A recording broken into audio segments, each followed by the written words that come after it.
آج کچھ اہم چیزیں آپ کے سامنے رکھنا چاہتا ہوں. میں کتاب پڑھ رہا تھا امام غزالی رحمۃ اللہ تعالی علیہ کی، اس میں بہت اہم چیزیں آپ نے بیان فرمائی. اللہ کے ناراض ہونے کی نشانیاں کیا ہیں؟ بندہ کیسے پتا کرے کہ اس کا رب اب اس سے راضی ہے یا ناراض ہے؟ یہ بہت اہم چیز ہے میرے عزیزو. اللہ کریم بندوں سے راضی ہے یا ناراض ہے، یہ کیسے پتا چلتا ہے؟ اس کی کچھ نشانیاں بزرگوں نے فرمائی، حتیٰ کہ حدیث پاک میں بھی ملتی ہیں. رسول کریم صلی اللہ علیہ وسلم سے بھی پوچھا گیا، اور پھر مولا علی کرم اللہ وجہہ الکریم کے اقوال بھی ہیں. آج ہمیں ان چیزوں کی طرف خاص نظر کرنے کی ضرورت ہے.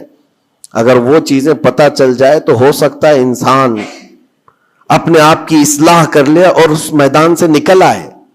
کیونکہ غفلت میں کبھی ایسا ہوتا ہے کہ اسے لگ رہا ہے میں جو چل رہا ہوں صحیح چل رہا ہوں، سب تو ٹھیک ٹھاک ہے، لیکن بسا اوقات ایسا ہوتا ہے کہ وہ اتنے غلط راستے پر ہے کہ رب تعالیٰ کی ناراضگی اس کے ساتھ ہے.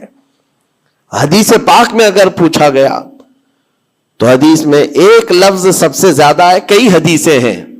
ابن ابی دنیا میں یہ حدیث منقول ہے.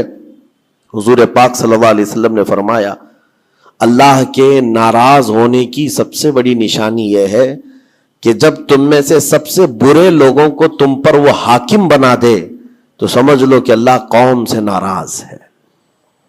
برے لوگ، آج تو یہ تو لوگوں میں زبان زد ہو گیا ہے جملہ کہ حاکم جو ہوتے ہیں وہ گنڈے ہوتے ہیں، موالی ہوتے ہیں، جو سیاست میں جاتے ہیں، حکومت کرتے ہیں، وہ سب کے سب چھٹے ہوئے بدماشوں میں سے آتے ہیں. ایک طرح سے لوگوں میں ایک بات مشہور ہے، اور اس کو تو اب نارملی لیا جا رہا ہے. کوئی اچھا آدمی جاتا بھی ہے تو اس کو پوچھا جاتا ہے تجھے کیا ہو گیا کہ تو اس میدان میں آ گیا؟ حالانکہ یہ میدان اتنا بدنام ہوا ہے تو اس کو آپ نارملی نہ لیں، بلکہ رسول پاک صلی اللہ علیہ وسلم فرماتے ہیں اللہ کے ناراض ہونے کی یہ نشانی ہے. اور دوسری نشانی فرمایا کہ جب اللہ کریم ناراض ہوتا ہے تو بارشوں کو روک لیتا ہے، بے موسم بارش آنے لگتی ہے. اگر بغیر موسم کے الگ الگ انداز سے بارشیں آنے لگ جائیں تو سمجھ لو کہ رب تبارک و تعالیٰ کی غضب کی نشانی ہے اور اس کے ناراضگی کی نشانی. پھر تیسری چیز اسی حدیث میں یہ فرمایا گیا کہ رب تبارک و تعالیٰ لوگوں کے رزق سے برکت ختم کر دیتا ہے، اس کی ناراضگی کی یہ نشانی ہے. اب برکت ختم ہونے کے طریقے بہت سارے ہیں، اب اس کو میں آپ کو بتاتا ہوں.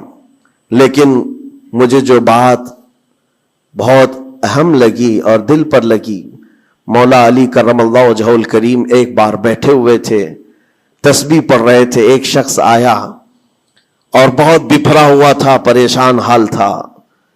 دروازہ کھٹکھٹایا، اندر آیا. مولا علی کرم اللہ وجہہ الکریم نے پوچھا کیا بات ہے، کیوں اتنا پریشان ہے؟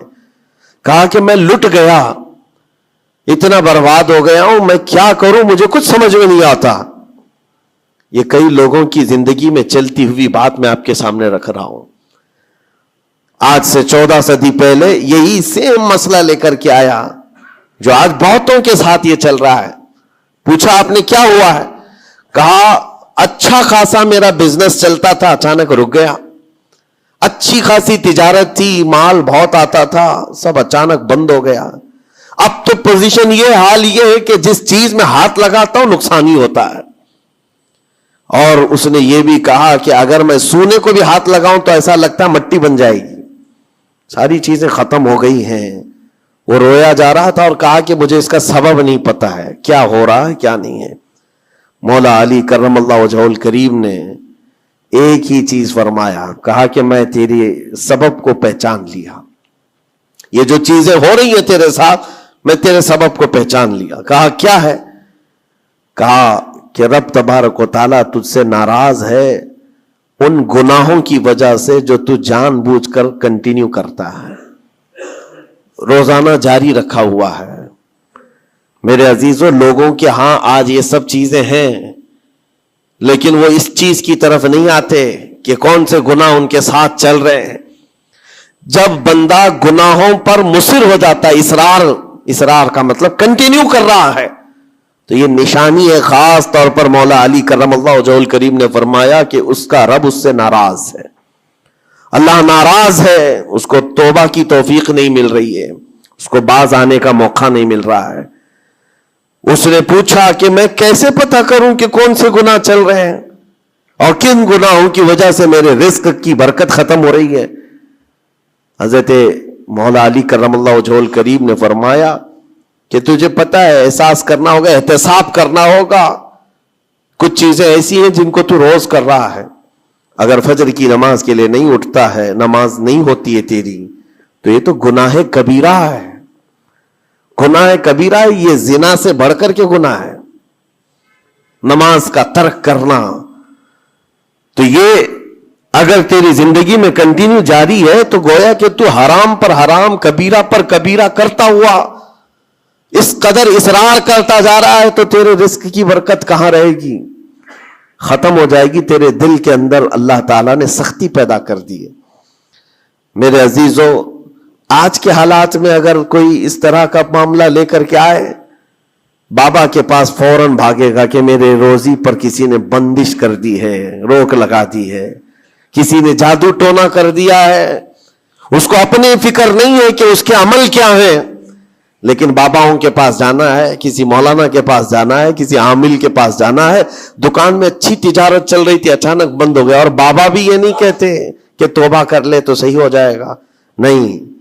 وہ اس کے رشتہ داروں میں سے کسی نے بڑا کچھ کر دیا ہے, اس کو یہی سجیسٹ کیا جائے گا. اور یہ ایسا خطرناک ماحول ہے, میں دیکھ رہا ہوں. کوئی بھی اٹھ کر کے جاؤ, کسی عامل کے پاس آپ جاؤ, کہا جائے گا کہ بڑا کچھ کیا ہے آپ کے ساتھ, بڑا کچھ کیا ہوا ہے, تمہاری روزی پہ بند باندھا ہوا ہے, تمہاری تجارت پر جو ہے روک لگائی گئی ہے. کون کیا ہے؟ تمہارے چاہنے والوں میں سے, رشتہ داروں میں سے. اور اس بندے کو رشتہ داروں کا دشمن بنایا جاتا ہے. وہ ہر ایک پر نظر رکھتا ہے, پھپھو نے کیا کہ ماموں نے کیا کہ چاچا نے کیا, فلاں نے کیا, سارے رشتہ داروں پر اس کی شک کی نظر ہے. یہ قطع رحمی کا ایک بہت بڑا مظہر اس کو بنایا جا رہا ہے. کتنے گھروں کو اس طرح باباؤں نے توڑ رکھا ہے, اور انجانے میں یہ دماغ میں یہی بیٹھا کر کے رکھا ہے کہ نہیں, میری روزی پر انہوں نے بندش باندھی ہے. یقین کے ساتھ کسی کو نہیں معلوم. کاش یہ اگر اس کو بتائے ہوتے, یہ 99% جن کو تکلیفیں ہیں ان کے روزی کے معاملات, ان میں سے 99% کے حالات ایسے ہیں کہ فجر کی نماز نہیں پڑھتے. یہ کسی کو توفیق نہیں ہوتی, کسی بابا کو, کسی عامل کو, کہ ان کو تنبیہ کرے. فجر کی 2 رکعات رزق کے کئی دروازے کھول دیتی ہے. میرے آقا صلی اللہ علیہ وسلم کا فرمان ہے, اور تم بستر پر ٹانگ پھیلا ہے سوئے ہوئے ہو, اور پھر شام میں اٹھ کر بابا کے پاس جا کر کہتے ہو بندش ہے, کسی نے باندھ کے رکھا ہے. تم نے خود اپنے اعمال سے باندھا ہوا ہے. اور رب تبارک و تعالیٰ فرماتا ہے سورہ فاطر میں, ما یفتح اللہ للناس من رحمت فلا ممسک لہا. اللہ اپنی رحمت سے جس کے لیے دروازے کھولتا ہے, کوئی اسے بند نہیں کر سکتا. یہ رب کا فرمان سنا رہا ہوں. وما یمسک فلا مرسل لہ من بعدہ. اور اللہ فرماتا ہے جس کے لیے اللہ روک دے, کوئی طاقت اسے کھول نہیں سکتی.